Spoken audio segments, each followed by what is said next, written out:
Hello friends, मैं विनीत कुमार आप सभी का अपने चैनल एजुकेटर बूस्टर पे स्वागत करता हूं। पिछली कक्षाओं में हम पढ़ रहे थे ऋग्वेद के बारे में हमने अध्ययन किया, यजुर्वेद के बारे में अध्ययन किया, सामवेद, फिर अथर्ववेद। आज हम उपनिषद के बारे में अध्ययन करेंगे। उससे पहले मैं यह कहना चाहूंगा आपसे कि आप जितने भी मतलब कि इस चैनल पे वीडियोस आ रहे हैं हिस्ट्री के, ज्योग्राफी के, आप सभी वीडियोस को देखते रहिए। निकट भविष्य में बहुत सारे एग्जाम होने वाले हैं, चाहे वो रेलवे के हो, चाहे वो पीसीएस लेवल के एग्जाम है, कोई सा भी एग्जाम जिसमें जीएस आता हो, वहां पर आप देखिएगा कि यहाँ से क्वेश्चन आपको जरूर मिलेगा। इसलिए जो अगर नहीं देख रहे होंगे वो जरूर देखें और पूरा अच्छे से उसका एक नोट्स ही बनाते रहिए, क्योंकि परीक्षा हॉल में आपको जरूर यहाँ से क्वेश्चन मिलेगा। ठीक है, हम अब अपना डिस्कशन आगे बढ़ाते हैं और हम आज उपनिषद के बारे में चर्चा करेंगे। देखिए, उपनिषद उपनिषद आपको मैं पहले ही बता चुका हूं कि वेद चार है, ऋग्वेद, यजुर्वेद, सामवेद, अथर्ववेद। और इन वेदों को समझने के लिए ही ब्राह्मण ग्रंथों की रचना की गई, आरण्यकों की रचना की गई, फिर आगे चलकर उपनिषदों की भी रचना की गई। ठीक है, इस चीज को आप पॉइंट याद रखिएगा कि उपनिषदों की रचना क्यों की गई थी? वेदों को अच्छी तरह से समझने के लिए। तो देखिए, उपनिषद क्या है? तो इसमें हमें दो टर्म नजर आता है। एक पहला जो टर्म है इसमें उप। ठीक, पहला टर्म क्या है? उप। तो देखिए, उप का जो अर्थ है, उप का जो अर्थ है वह है समीप। ठीक, क्या अर्थ है? उप का जो अर्थ है वह है समीप। ठीक, अगला जो टर्म है उसमें देखिए निस जुड़ा हुआ है। इन्हीं दो शब्दों से क्या बना हुआ है? उपनिषद। तो निस का अर्थ क्या है? निस का अर्थ है बैठना। देखिए, क्या हो गया?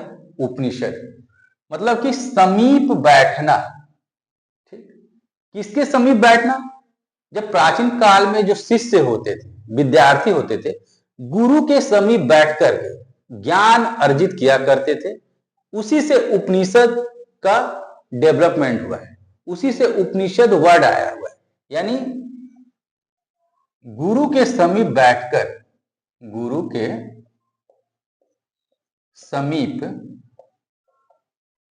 बैठकर ज्ञान प्राप्त करना, ज्ञान प्राप्त करना, यही उपनिषद का मेन मीनिंग है, अर्थ है। उप का अर्थ हुआ समीप और निश का मतलब है बैठना। ठीक है, प्राचीन काल में जो शिष्य थे गुरु के समीप बैठते थे और ज्ञान प्राप्त करते थे, उसी से टर्मिनोलॉजी बना हुआ है, अर्थात गुरु के समीप बैठकर ज्ञान प्राप्त करना। ठीक, अगला पॉइंट देखते हैं। सबसे पहले आपको पता होगा कि उपनिषद कितने हैं। ठीक, बहुत से बच्चों को पता भी होगा कि उपनिषद कितने हैं, और नहीं पता है तो मैं आप लोगों को बताता हूं कि उपनिषदों की जो संख्या है, उपनिषदों की संख्या कितनी है? 108। याद रखिएगा, आपसे कभी परीक्षा में पूछ सकता है कि उपनिषद कितने हैं, तो उपनिषदों की जो संख्या है वह 108 है। ठीक, आगे बढ़ते हैं। इन उपनिषदों में क्या था, किन बातों की चर्चा इन उपनिषदों में की गई है, या किसके बारे में इसमें ज्ञान दिया गया है? तो जितने भी उपनिषद हैं उसमें मुख्य रूप से आत्मज्ञान, ब्रह्म ज्ञान, इन सब चीजों के बारे में इसमें विस्तृत रूप से बताया गया है। तो यहां लिख लीजिए, उपनिषदों में मुख्य रूप से, मुख्य रूप से किसके बारे में बताया गया है? आत्मा। ठीक, ब्रह्म ज्ञान, ब्रह्म ज्ञान, इन सब चीजों के बारे में इसमें विस्तृत चर्चा की गई। ठीक, ये दोनों पॉइंट याद रखिएगा, आत्मा क्या है, ब्रह्म ज्ञान क्या है, कैसे प्राप्त होता है, इन सब चीजों के बारे में ही उपनिषदों में चर्चा की गई थी। अब देखिए उपनिषद कितने हैं, मैंने बताया आपको 108 उपनिषद है, लेकिन क्या 108 का नाम याद रखना जरूरी है क्या? तो उतना जरूरी नहीं है। मुख्य मुख्य जो उपनिषद हैं उसके नाम आप याद रखिए, परीक्षा में आपसे पूछ सकता है, तो उसका जो नाम है मैं आपको लिखा दे रहा हूं। मुख्य मुख्य जो इंपॉर्टेंट उपनिषद है, मुख्य उपनिषद जहां से परीक्षा में क्वेश्चन बनते हैं, उन लोगों के नाम आप याद रखिए। पहला देखिए, पहला जो उपनिषद है वो है ईश। कौन सा उपनिषद? ईश उपनिषद। ठीक, दूसरा केन उपनिषद, तीसरा कठ उपनिषद, चौथा प्रश्न उपनिषद, पांचवा छांदोग्य उपनिषद, छठवां बृहदारण्यक उपनिषद। ठीक, सातवां लिख लीजिए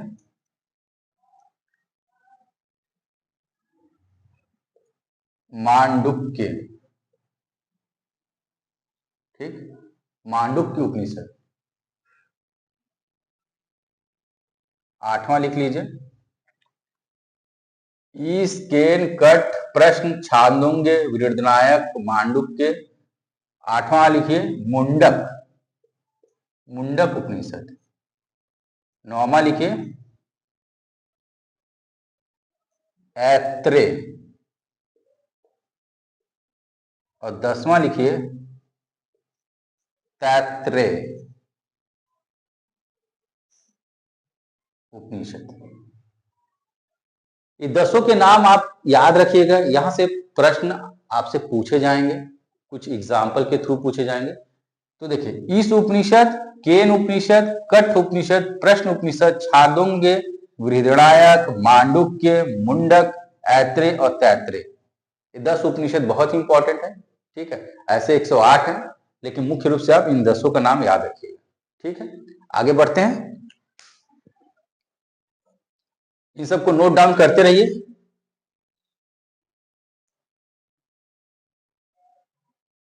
देखते हैं, क्योंकि ये उपनिषद बहुत ही इंपॉर्टेंट है, यहां से क्वेश्चन आपको परीक्षा हॉल में नजर आएगा। कितने उपनिषद हैं, कौन कौन से उपनिषद हैं, किन बातों का उल्लेख किया गया है उपनिषदों में, उसकी चर्चा मिलती है। कुछ महत्वपूर्ण उपनिषदों में क्या क्या बातें लिखी गई हैं उसके बारे में भी हम देखते हैं कुछ एग्जाम्पल के थ्रू। देखिए इसमें सबसे पहले हम देखते हैं छांदोग्य उपनिषद को। किसको? छांदोग्य उपनिषद। ठीक है, छांदोग्य उपनिषद।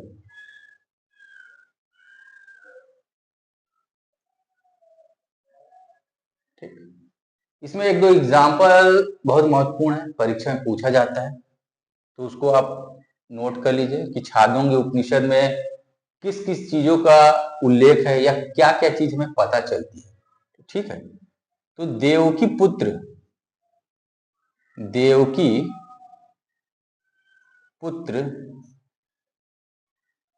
कृष्ण, देवकी पुत्र कृष्ण का उल्लेख यहां प्राप्त होता है। ठीक, उल्लेख प्राप्त होता है, यहां पर प्राप्त होता है। पहला पॉइंट आप ये याद रखिए। ठीक है, तो छांदोग्य उपनिषद में पहला क्या मिला? देवकी पुत्र कृष्ण का उल्लेख यहां पर मिल रहा है। ठीक, अगला पॉइंट आप ये याद रखिए कि आरुणी का उसके बेटे श्वेत केतु से जो चर्चा परिचर्चा है, जो संवाद है, उसकी व्याख्या भी आपको छांदोग्य उपनिषद में मिलती है। तो आप लिखिए आरुणी, आरुणी व उसके पुत्र, आरुणी व उसके पुत्र, पुत्र श्वेत केतु, श्वेत केतु, श्वेत केतु की चर्चा इसमें है, चर्चा है। और इन दोनों के मध्य जो संवाद हुआ है, संवाद की चर्चा, संवाद यानी बातचीत जो हुआ है, संवाद की चर्चा यहां प्राप्त होती है। तो 2 पॉइंट यहां से आपको मिल गया कि छांदोग्य उपनिषद में क्या प्राप्त होता है। ठीक, अगला हम देखते हैं, क्या देखते हैं, अगला है आपका इंपॉर्टेंट बृहद्रणायक, बृहद्रणायक उपनिषद, उपनिषद ये भी बहुत इंपॉर्टेंट है, इस चीज को आप याद रखिए। यहां आपको क्या मिल रहा है उस चीज को भी आप देखते रहिएगा, बृहद्रणायक उपनिषद में क्या मिल रहा है। तो देखिए बृहद्रणायक उपनिषद में आपको क्या मिलता है, इसको देखिए। इसमें एक जो महत्वपूर्ण एग्जाम्पल है, 2 महत्वपूर्ण विद्वान हो, याज्ञवल्क्य और गार्गी। तो याज्ञवल्क्य, याज्ञवल्क्य, याज्ञवल्क्य व गार्गी के बीच का संवाद यहां से प्राप्त होता है। ठीक, आपसे परीक्षा में पूछेगा याज्ञवल्क्य और गार्गी के बीच का जो संवाद की चर्चा है वो किस उपनिषद में प्राप्त होती है, तो किसमें, बृहद्रणायक उपनिषद में प्राप्त होती है। ठीक, इस पॉइंट को याद रखिए। याज्ञवल्क्य अपने समय के बहुत बड़े विद्वान थे, गार्गी जो एक महिला थी ये भी अपने समय की बहुत बड़ी विद्वान थी। दोनों के बीच में शास्त्र हुआ, कौन जीतेगा कौन हारेगा, महत्वपूर्ण बिंदुओं पर चर्चा हुई थी, उसी के बारे में बृहद्रणायक उपनिषद में वर्णन किया गया है। ठीक है, अब देखिए अगला चीज, आपने देखा होगा कि क्या देखा होगा कि हमारे यहां देखिएगा सत्यमेव जयते, ये प्राचीन काल से बोला जा रहा है। ठीक, और सत्यमेव जयते कहां से लिया गया, तो देखिए मुंडक उपनिषद, मुंडको उपनिषद, उपनिषद में किसकी चर्चा है, सत्यमेव जयते की चर्चा है, सत्यमेव जयते। ठीक, आपसे प्रश्न परीक्षा में ये पूछेगा कि सत्यमेव जयते का वर्णन किस क्या बोलते हैं उपनिषद में है, तो मुंडको उपनिषद में आपको सत्यमेव जयते की चर्चा मिलती है। मुंडको उपनिषद से, मुंडक उपनिषद से ये चीज लिया गया है, कहां से लिया गया है, मुंडक उपनिषद। ठीक, सत्यमेव जयते। अभी देखिएगा सत्यमेव जयते आपको कहां कहां मिल जाएगा, जो हमारे राष्ट्रीय चिन्ह है अशोक स्तंभ पे जो शेर बना हुआ है, 4 शेर, उसके नीचे देखिएगा सत्यमेव जयते लिखा हुआ रहता है। फिर जहां भी अशोक मतलब कि 4 सिंह वाला जो राजकीय चिन्ह है उसके नीचे देखिएगा हर जगह सत्यमेव जयते लिखा रहता है। यहां तक कि न्यायालय में भी जब वो चिन्ह दिखाई पड़ेगा तो वहां भी सत्यमेव जयते लिखे रहता है, पुलिस स्टेशनों के ऊपर भी लिखे रहता है सत्यमेव जयते। तो सत्यमेव जयते आया कहां से, सत्यमेव जयते मुंडक उपनिषद से आया हुआ है, ये भी पॉइंट आप याद रख लीजिए। ठीक, एक और इंपॉर्टेंट चीज है उसको भी आप याद कर लीजिए।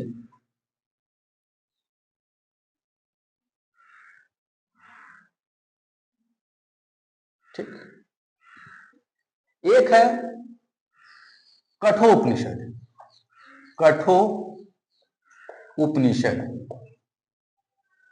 उपनिषद। तो इसमें किस चीज का वर्णन, तो इसमें यम व नचिकेता, नचिकेता के बीच का संवाद है, संवाद। कहने का मतलब यम और नचिकेता के बीच में ब्रह्म ज्ञान को लेकर के बातें हुई हैं, उन्हीं बातों को कठोपनिषद में बताया गया है और वहीं से यह लिया गया है। ठीक है, इसकी जानकारी हमको कहां से मिलती है, कठोपनिषद से। तो ये सब इंपॉर्टेंट चीजें हैं, आप उसको याद कर लीजिए। ठीक है, और आज हम यहीं तक अपना क्लास रखेंगे उपनिषद तक, और पिछला वीडियोस भी आप कंटिन्यू देखते रहिए और आज का वीडियो जो उपनिषद के बारे में लिखा हुआ है उसको भी पूरी तरह से मतलब कि देखिए और जा करके एक अपना एक अलग से नोट्स बनाइए। ठीक है, मिलते हैं हम अगले अपने वीडियोस में। तब तक के लिए आपको क्या करना है, वीडियो अच्छा लगे तो वीडियो को आप लाइक कीजिए और अगर जो नए हैं हमारे चैनल पे तो वीडियो को सब्सक्राइब कीजिए। Thank you.